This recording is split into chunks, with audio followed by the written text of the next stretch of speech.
poder que produce la estatización de lo biológico y la transformación de la política en biopolítica. Se trata de un poder inconmensurable, esto de la estatización de lo biológico y la transformación de la política en biopolítica. Fíjense esa deriva, ¿no? ¿Qué significaba la categoría tradicional de lo político? ¿Sí? ¿Hasta dónde llegaba, por ejemplo, en la teoría política clásica, o, desde Aristóteles en adelante? Es decir, ¿cuáles eran los límites de lo político frente a lo biológico, por ejemplo, ¿no? Frente al marco de existencia biológica? Evidentemente sí, desde Aristóteles podemos decir, bueno, hay también unas ciertas finalidades que están expresas a la hora de configurar una comunidad, a la hora de considerar la familia como el eje central, a la hora de considerar la autoridad del hombre respecto a cómo se deben de configurar y los fines de la relación entre hombres y mujeres, ¿no? En la creación de la familia. Sí, pero esto era, digamos, no era un control así como directo, ¿no? Eso se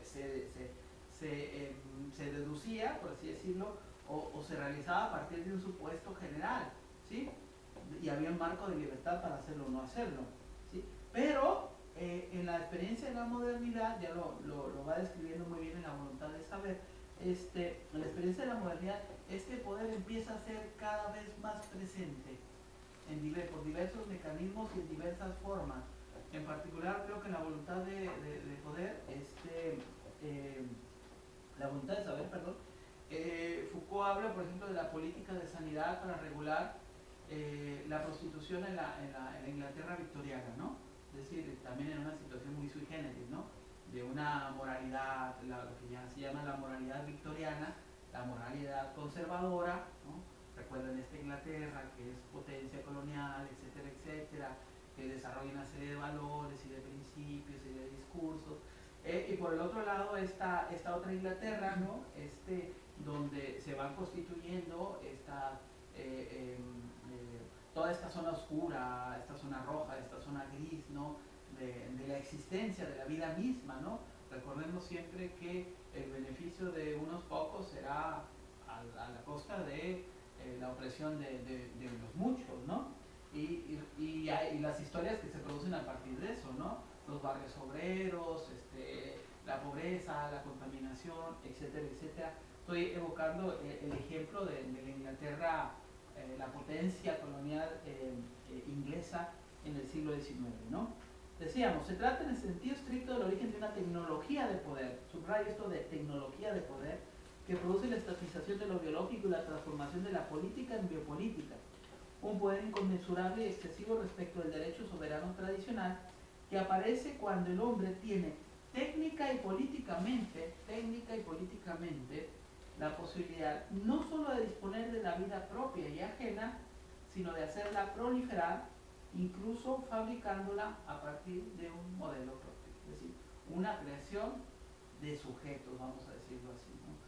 Una configuración de estos sujetos. Una política también de regulación, ¿sí? Una política de regulación de quién vive o de quién muere, ¿no? Esto es lo que se denomina el poder soberano, ¿no? Que por ahí empieza, digamos, el análisis Foucaultiano, ¿no?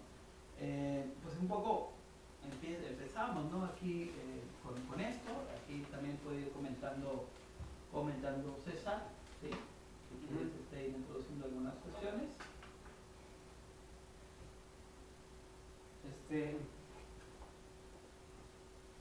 Pues aquí lo que hace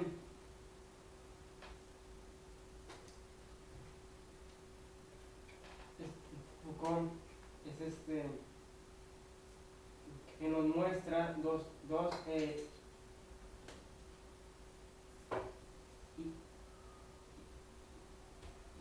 instancias de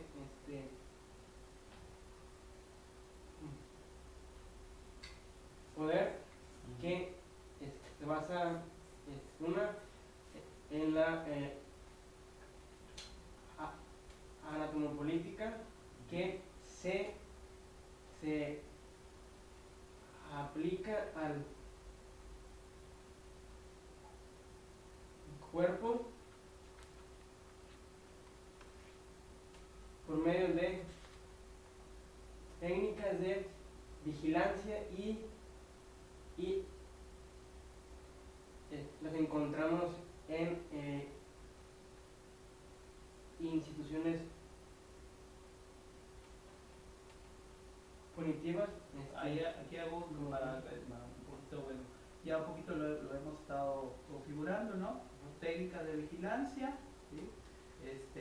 Ya hablamos que estas son estas técnicas que efectivamente va desarrollando la modernidad, ¿no? Que operan de múltiples maneras, ¿no? Que a veces operan subrepticiamente, pero que encontramos en principio por medio de las instituciones punitivas como la cárcel, ¿sí? Pero también podemos ampliar ese concepto, salud, a la escuela, al cuartel, ¿sí? Y a todo aquello que sirva para configurar un modo de cómo el ser humano vive, se desarrolla, sobre todo establece relaciones sociales, ¿no? Cómo se va configurando. También ahí habría como una deriva, ¿no? Dentro de lo anatomopolítico, también dentro de estos mecanismos de vigilancia, bueno, y luego qué papel tienen, por ejemplo, el propio derecho, las propias leyes, ¿no? En cuanto que son los elementos que van a sancionar precisamente el funcionamiento de esas instituciones punitivas, ¿no? Y por otro lado, la biopolítica, y esta se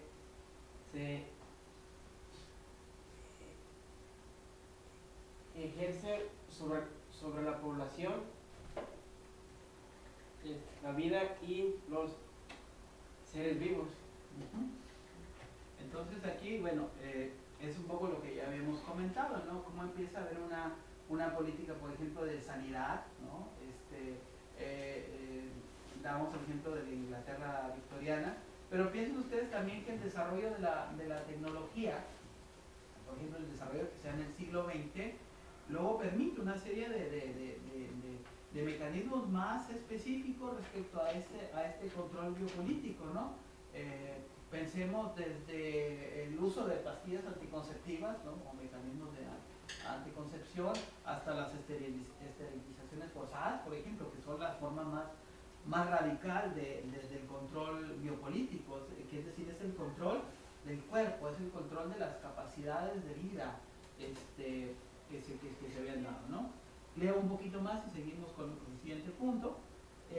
En su análisis del totalitarismo, Hannah Arendt, que aquí la sacamos a colación, desarrolló a profundidad el vínculo entre la violencia y el control político e ideológico como las formas en que el Estado contemporáneo llega a aplicar efectivamente los procesos de la biopolítica que pueden llegar a justificar el odio racial y el genocidio. Porque aquí hay también esta otra deriva muy interesante que va a analizar Foucault, ¿no? Es una especie también de una genealogía del racismo. Y si uno dice, bueno, es que esto ya es inoperante, no es cierto, es absolutamente operante, ¿sí? Porque el racismo existe e insisto, opera, ¿no? Y el siglo XX fue, y el siglo XXI, pero el siglo XX en particular fue la evidencia más contundente, desastrosa y tremendamente desilusionante de hacia dónde puede llevar la radicalidad de las técnicas de control de lo biopolítico, ¿no? De la apropiación y de la aniquilación de la vida, como dice Agamben. La biopolítica, entonces, amplía un poquito el concepto, implica el surgimiento de un biopoder que pretende convertir la vida en objeto administrable racionalmente. Convertir la vida en objeto administrable racionalmente. ¿Qué puede significar? Bueno, dentro de esta racionalidad, ¿sí? Por ejemplo, la racionalidad del neoliberalismo, que uno diría, bueno, pero ¿cuál racionalidad? No, efectivamente el neoliberalismo tiene una racionalidad, ¿sí? Una racionalidad instrumental y destructiva, por supuesto, una racionalidad donde el sujeto aparece en tanto consumidor, ¿no? En tanto depredador, en tanto cliente, ¿no? Una serie de categorías, ¿no? Esa es la racionalidad que opera en el neoliberalismo y en el capitalismo, pero que también se manifestó esta racionalidad no solamente en esta experiencia contemporánea, contemporánea del neoliberalismo, sino también en las grandes utopías sociales que hablaban de la libertad, ¿sí? Es decir, esto también operó cuando hablamos del socialismo, de la experiencia del socialismo real, ¿no? Y de las ideas prefiguradas de la libertad, esta administración racional que por ejemplo hacen los soviets en su momento, ¿no? En la vieja Unión Soviética, y el control justamente biopolítico de los sujetos. Y este control biopolítico que insisto sigue operando. Pero comparemos un poco estos dos términos de lo biopolítico y de lo anatomopolítico. Mientras la anatomopolítica se caracteriza por ser una tecnología individualizante del poder que tiene como fin producir cuerpos dóciles y fragmentados, pensemos en el ejército, a través de su vigilancia y de control disciplinario, la escuela. La biopolítica, piensen ustedes en toda esta deriva, ampliemos un poquito la mirada, de la revolución genética, de la biotecnología, de todas estas posibilidades de este ser humano que está emergiendo en el siglo XXI, ¿no? Y del que habrá de emerger, ¿no? La biopolítica aparece en cambio ligada a las masas. Tiene como objeto las poblaciones humanas. Se preocupa de sus orígenes. Piensen cómo funciona, por ejemplo, la geopolítica contemporánea. El otro día yo posteaba o reposteaba, como se diga, algo así muy desesperanzador de África, que en África está resurgiendo el tráfico de esclavos. Carajo, pero ¿cómo es posible esto? Pues esto es posible por las relaciones geopolíticas, ¿no? Por el bloque de intereses, en fin, y donde vamos a evidenciar una vez más que lo que menos importa es el ser humano, ¿sí? Es terrible, ¿no? Por eso dice, la biopolítica aparece ligada a las masas, tiene como objeto las poblaciones humanas, se preocupa en sus orígenes por la administración y control de sus principios biológicos. Piensen ahora, por ejemplo, cómo se configura, esto es interesante, cómo se configura la experiencia de la sexualidad en el siglo XXI. El aprendizaje y la experiencia misma de la sexualidad en el siglo XXI. Su conocimiento implica su futuro control, su regulación por el Estado. Y hay estados y hay entidades que tienen unas políticas estrictas, por ejemplo, en la cuestión de la natalidad, ¿sí? Estados donde hay una configuración así, ¿no? Medio espartana del asunto, por así decirlo, ¿no? Estados que aparte, curiosamente, pues son los que lideran el progreso económico, ¿no? Por ejemplo, China, ¿no? Al insertarse en forma activa en la ordenación de la vida, la biopolítica rompe con el esquema jurídico de la teoría política clásica, que supone, en el discurso político del liberalismo burgués moderno, los límites de la intervención del Estado en la vida privada de los sujetos. Aquí está otra gran cuestión como para analizar, ¿no? En qué momento, cómo se rompió este valor, por ejemplo, que el liberalismo moderno defendió, ¿no? Es decir, los límites de hasta dónde podía intervenir el sujeto, el Estado en relación a las acciones del sujeto, en relación a las conductas del sujeto o a las elecciones del sujeto, ¿no? Bueno, esto que configuró lo que llamamos la democracia clásica, ¿no? La paradoja, en todo caso, es que la biopolítica se va a convertir o se convertirá como una experiencia fundamental de la modernidad en un mecanismo mucho más directo y abarcante sobre la vida biológica de las personas. Y aquí, pues la deriva va por ahí. La ordenación del cuerpo se convierte luego en la ordenación social, en un mecanismo de poder y de control. Pasemos a la otra, ¿no? Un poco a la genealogía de esta explicación. Si quieres, lea un poquito y tú comentas, ¿no? Como dice aquí, del poder de la soberanía al poder del pueblo. Uno de los fenómenos fundamentales del siglo XIX, dice Foucault, fue y es lo que se puede llamar como la consideración de la vida por parte del poder. Recuerden sus clases con Giampiero Bucci, ¿no? O sea, la noción de clásica, ¿no? Por ejemplo, Jean Baudin, ¿no? Los 6 libros de la República, o Hobbes, ¿no? O Locke, ¿no? Como estos fundamentos de la teoría clásica, teoría política clásica. ¿Y cuáles son las atribuciones atribuciones, ¿no? Por ejemplo, en Bodino, ¿no? ¿Cuál es la atribución del soberano? Un ejercicio del poder sobre el hombre en cuanto ser viviente. Una especie de estatización de lo biológico. El rey que decide quién vive y quién muere, ¿sí? Esto en principio aparece como un principio personal, ¿sí? Es decir, el rey decide, es una especie de algo que está previo a la aparición de la ley. La aparición de la ley es lo que va a regular el poder del rey, recordemos, ¿no? Estamos hablando el caso específico de Inglaterra, ¿no? Es decir, la constitucionalidad que luego tendrá, por ejemplo, la monarquía, ¿no? La idea de que la legitimidad no solamente, si bien el soberano es la cabeza, ¿sí? La legitimidad se va a ampliar, ¿no?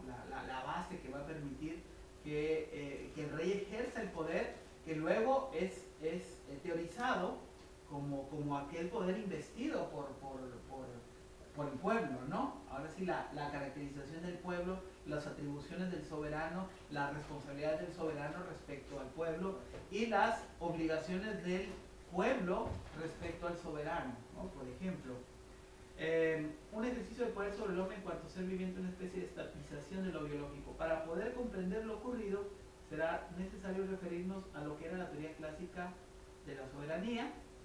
Dice, teoría clásica de la soberanía implicaba el derecho de vida y de muerte, y un poco lo que comentamos, se centraba en hacer morir y dejar vivir. ¿Algo que quieras ampliar aquí, César, sobre esta idea? Bueno, que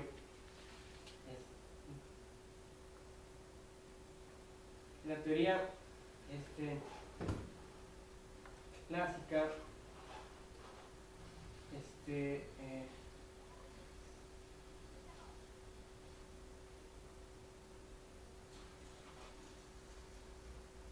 tiene como su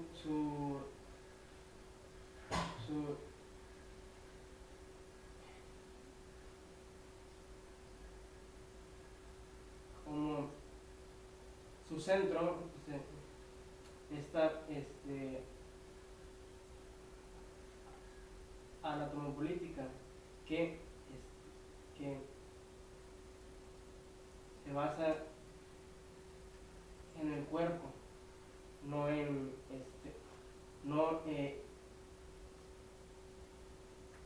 en la relación con las masas, con el pueblo.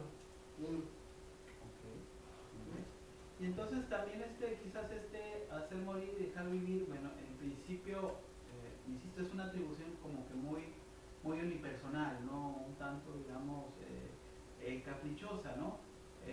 Un tanto, digamos, en cuestión personal, pero luego se va a convertir en otra cosa. Dice, corresponde a la decisión del soberano que el súbdito tenga derecho a estar vivo o eventualmente estar muerto, pues la vida y la muerte de los súbditos solo se convierten en derechos por efecto de la voluntad soberana.